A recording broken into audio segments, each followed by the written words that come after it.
দাম বৃদ্ধির পর চট্টগ্রামে স্বাভাবিক হয়নি জ্বালানি তেলের সরবরাহ, এখনও কাটেনি সংকট। আগের মতোই দিনভর সব পেট্রোল পাম্পের সামনে দীর্ঘ লাইন। চাহিদা অনুযায়ী তেল না পেয়ে বিক্রয় কর্মীদের সাথে বাকবিতণ্ডায় জড়াচ্ছেন ক্ষুব্ধ গ্রাহকরা।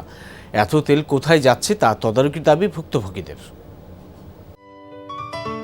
সিলন টি রপ্তানিতে শীর্ষে। জ্বালানি তেলের দাম বৃদ্ধির পরদিনও চট্টগ্রাম মহানগরীর প্রতিটি পেট্রোল পাম্পের চিত্র এমন। আগের মতোই কেউ অপেক্ষা করছেন আগের রাত থেকে, কেউ 6 থেকে 7 ঘন্টা ধরে লাইনে। দাম বৃদ্ধির পর গোপনে মজুদ রাখা তেল বের হবে, সংকট কিছুটা হলেও কাটবে, গ্রাহকরা এমন ধারণা করলেও বাস্তব চিত্র ভিন্ন। সোমবারও ভোর থেকে পেট্রোল পাম্পের সামনে দীর্ঘ লাইন। অনেক পাম্প দিনের বেশিরভাগ সময় বন্ধ থাকছে। সারা রাত বসেছিলাম, এখন ফার্স্ট সিরিয়াল আসি, এখন খুললে পাবো। চাকরির জন্যও তো আমার তেল ফুরাইতে হবে, নাহলে তো করার কিছু নাই।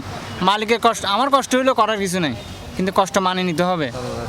সারা রাত ছিলাম 12টার থেকে এখন পর্যন্ত। খাইছে এখানে, ঘুমাইছে এখানে, সারা রাত তো গরমে, এসি তো চালাইতে পারতেছি না তেলের জন্য। তো সারা রাত সিরিয়ালের জন্য মানে কি সকালে তেল নেওয়ার জন্য 10টার দিকে 11টা বাজে গেছে সকাল, এখনও তেল পাই নাই। এখনও কি পাবো নাকি এটা তো আর এখনও বিশ্বাস নাই। কিন্তু যাইয়া গেটে যাইয়া দেখি যে যদি হাজার তেল নাই, তবে আবার কে চলে যেতে হবে, আবার লাইনে দিতে হবে। দাম বৃদ্ধির পরও জ্বালানি তেল সরবরাহ স্বাভাবিক না হওয়ায় ক্ষুব্ধ গ্রাহকরা।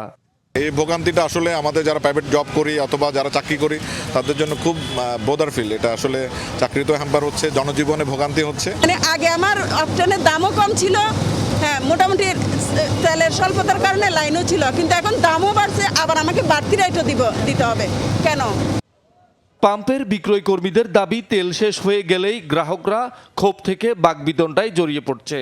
ঘন্টার পর ঘন্টা লাইন ধরে পাচ্ছে 2 লিটার 3 লিটার বাইরে, আমাদেরকে ঘন্টার পর ঘন্টা লাইন করে ও ফুল নিতে পারতেছে। বন্ধ করার পরেও একটু ধাক্কাধাক্কি হয়, সারাদিন তেল দেওয়ার পরেও যদি আমাদের কিছুর সাথে ধাক্কাধাক্কি হয়, এটা অস্বাভাবিক।